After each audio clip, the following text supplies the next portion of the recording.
Well, hello YouTubers, hello Facebook people, hello Twitter people, and hello LinkedIn people. This is Bob Hickman. It is so good to be back with all of you. Well, a lot of you have been writing, you're saying, Bob, it's Easter season, it's Lent season. We'd like to see some stuff about the mystical side of Christianity, the mystical side of Jesus.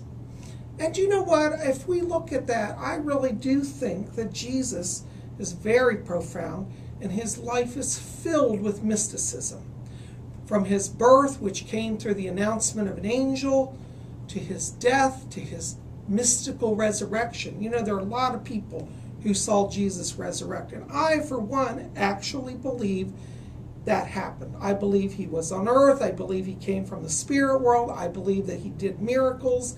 I believe he healed people. I believe he prophesied. And I also believe that he resurrected from the dead. We should not be so surprised. He's a divine being and can do things like that. Some of you have said to me, Bob, was Jesus really real? How do we even know he was on earth? Well, you know, there is nowadays something that I think is tangible evidence of his presence on the earth. It is known as the Mystical Shroud of Turin. The Shroud of Turin is one of my favorite subjects. I've done a lot of study on it because I find it to be very fascinating. The more scientists try to disprove it, the more evidence comes to confirm it. There are a few things about the Shroud of Turin that you may find very interesting. One thing about the Shroud that has been documented is its unique weave. At the time of Jesus, in the Middle East, there was a specific type of weave that was used in linen. It was called a herringbone weave. And this herringbone weave was very, very complex. I can't really draw it, but if it looks something like this. If you were to do it, cross-examine it under a microscope, you would see it has a very distinct and complex pattern, kind of like brickwork with arches. Now, what's interesting is this weave is very specific to a local tribe of Israelites and to a very specific region. So, if this were a forgery, as many contend, they would have to have great knowledge of the weaving patterns. Not only that, they've been able to discover that the linen used can be traced, the fibers of the linen, to Israel at the time of Jesus' lifetime. So, very interesting. One of the other things that's very fascinating about the shroud is that it has pollen grains.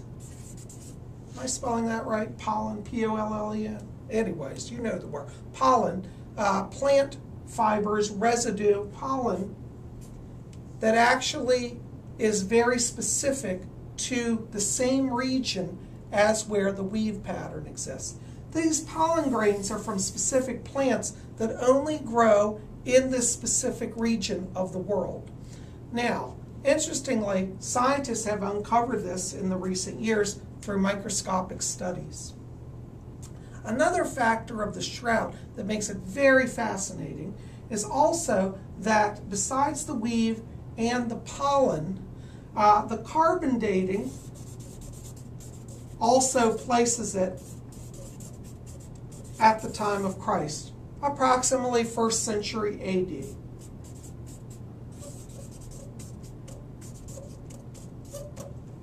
Now, some of you are going to debate this and say, well, Bob, I heard back in 1988 that they disproved this by carbon dating. Actually, that is an error. When the shroud was examined, a small fragment was taken of the shroud. Unfortunately, this, they believe, was contaminated. They picked up the shroud on the ends where many people held it, and this sample was not considered as pure as it could be. Interestingly, in the recent years, they have discovered another piece of cloth called the Shroud of Oviedo, or the Sudarium of Oviedo, which is a face cloth, who has the exact same weave, the exact same pollen, and does seem to match with the Shroud of Turin. It has been carbon dated to the 1st century AD, and scientists are now saying that this Sudarium matches the shroud. The Sudarium of Oviedo matches the Shroud of Turin. Now, some of you are going to say, well, Bob, if it's the burial shroud of Jesus Christ, why is it called Shroud of Turin? Turin. Turin is the anglicized name for the city of Torino in Italy. Now, the Shroud of Turin for many hundreds of years was in the possession of the royal family of Italy, particularly the Duke of Savoy. In the 1980s, the Duke died and he willed the shroud to the Catholic Church. And Pope John Paul II took control for the Church of the Shroud of Turin. But the Dukes of Savoy held it in trust for many years. Interestingly, the stories around this, nobody quite knows the exact details of how the Dukes of Savoy got it. But there are speculations that it traveled from Israel to Odessa, Turkey, then to France, and then to Italy. So the shroud has traveled over the years. Another name that you'll see come up with this is the Knights Templar. For those of you who study Masonic lore, the Knights Templar are a group of knights who were Christian soldiers and monks and mystics. And it was believed that the Knights Templar facilitated the protection of the shroud.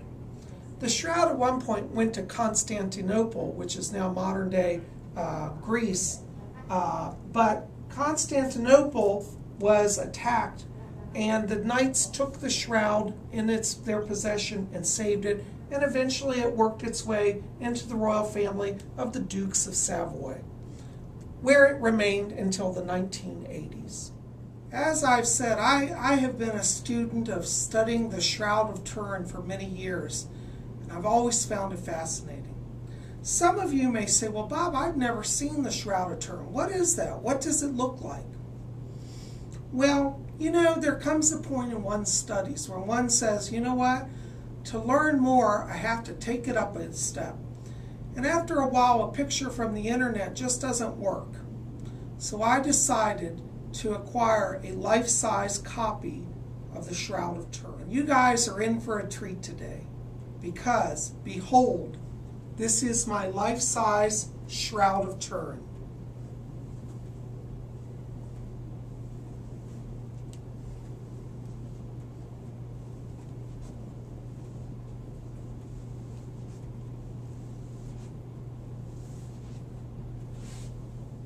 This shroud contains the image that is believed to be Jesus Christ.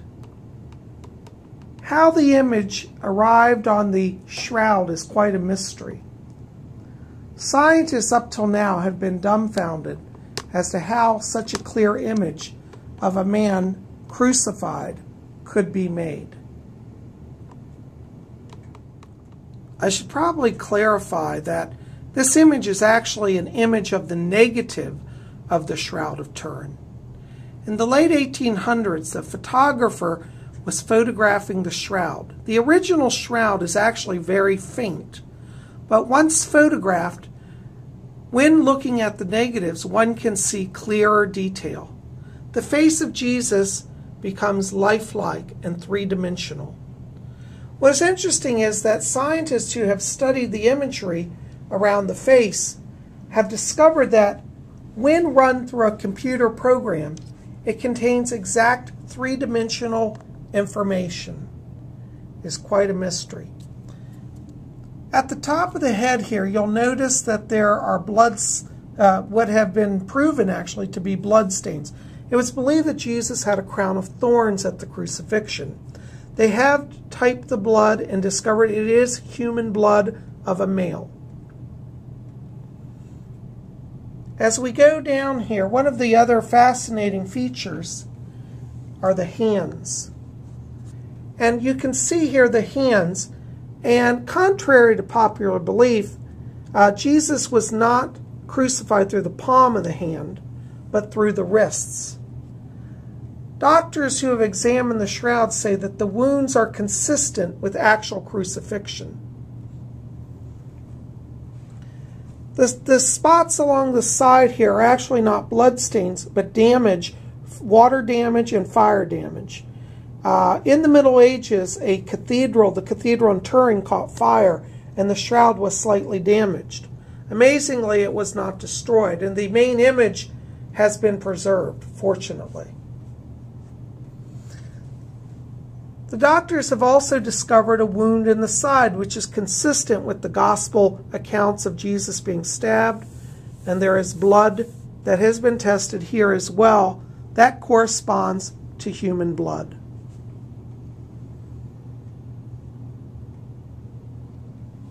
The knees show lacerations, which would be consistent if somebody were to fall. The Bible says that Jesus fell and cut, well, it says he fell carrying the cross. Doctors have examined the body and said, yes, these injuries in the knee area would be consistent with a fall. Now, my shroud does not have the backside imagery, but if we had the backside imagery, you would also see lash marks in the back that are consistent with the historical gospel account of Jesus being flogged before the crucifixion. Scientists have evaluated the marks on the body and discovered that the flog marks do match the exact weapon that was used by Roman soldiers at the time of Christ. Doctors have further examined the muscle structure of the body and are able to say that this body did suffer trauma. It has set in, they're experts, they can analyze the muscle structure and can tell that the body was subjected to trauma and that rigor mortis had set in at the time of a death.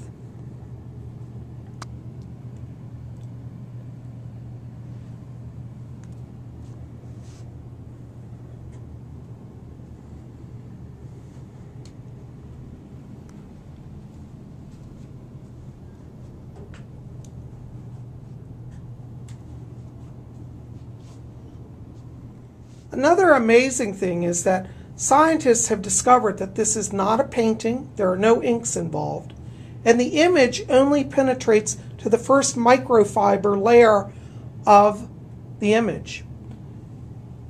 Further examination has led scientists to believe that this was created through the use of super high power light. Scientists say that the light would have to be almost like a small atomic explosion to create such an imprint. The question is, how did that light get there? Now, you and I know as spiritual people that the soul has great power. And I personally believe that Jesus' power was so bright at the moment of resurrection that it literally burned the image into the cloth. Interestingly, the scientists have said that the image is not a scorch mark or a burn, but almost like a slow exposure radiation image. It's as if in a quick flash it created something that would have taken hours of extreme light to produce, though it occurred in relatively just a few seconds. It is a great mystery. Well, guys, I've certainly enjoyed bringing you my Shroud of Turin, and I hope you guys have learned something new, and I hope that you'll explore this. I'll put some links in the box below to other videos. The History Channel did a wonderful video. You can buy it on DVD or even download it here from YouTube and learn about the Shroud of Turin. Anyways, keep it here at Spirit Channel. We've got more wonderful mysteries coming, and if you didn't see my previous video on Valentine's Day magic, check that out. And also, I discuss the issue at the Vatican with the Pope's resignation this week. So you don't want to miss that. We'll be having more about what's unfolding with the papacy. And as I discover more about the Shroud of Turin, if you like, in the future, I'll bring more videos about it as well. Listen, guys, keep it here at Spirit Channel. Thanks so much. Blessings to you all.